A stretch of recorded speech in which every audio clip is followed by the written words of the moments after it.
So I always say that the being driven is two things, right? Right. Three things. First is the immigrant work ethic, right?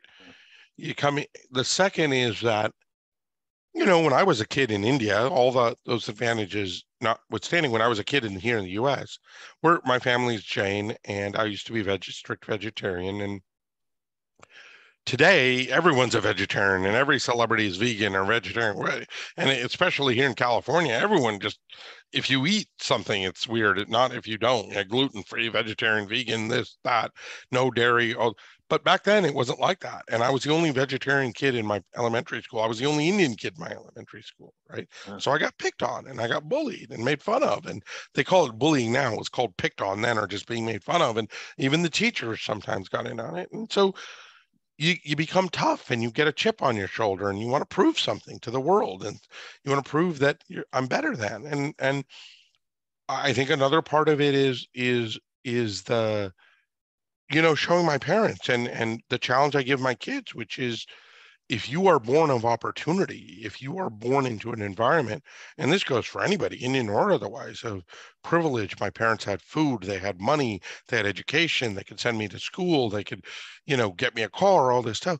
It's an obligation to do something, right? yeah, yeah, And the last is what I consider really the most important reason, which is just, there are 1.4 billion people in India, right? yeah, And there are 7 billion, 8 billion people on the planet. An overwhelming majority of them will never even get the chance to think about what they want to do because they are too busy doing what they have to do, right? right. To pay the bills, to put food on the table, to stay alive. They're fighting that fight. I mean, the majority of the world.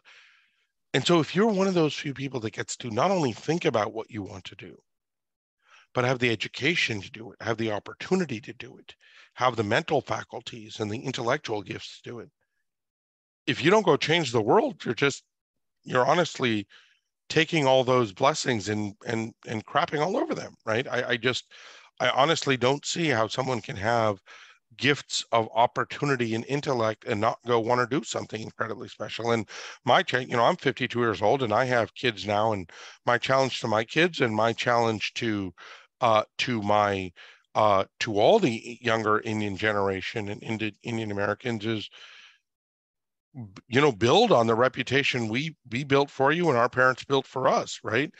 If Indian people aren't on the Supreme Court and don't become president and don't continue to stay CEOs and, do well, I think it would be a damn shame, right? Yeah, And you can't take it for granted. You have to work with the rigor and the intensity that comes of being born of opportunity, in my opinion. So, and I like it. And the last reason I should say is why I do it every day and why I still do it, because we're financially blessed at this point, is bec- because I enjoy it, right? Like, I can't think of what else I would do that I enjoy this much, right? I right. get up in the morning and I've never taken a paycheck since I was 23 years old. I haven't taken a paycheck that I didn't sign for myself. That's a pretty cool feeling.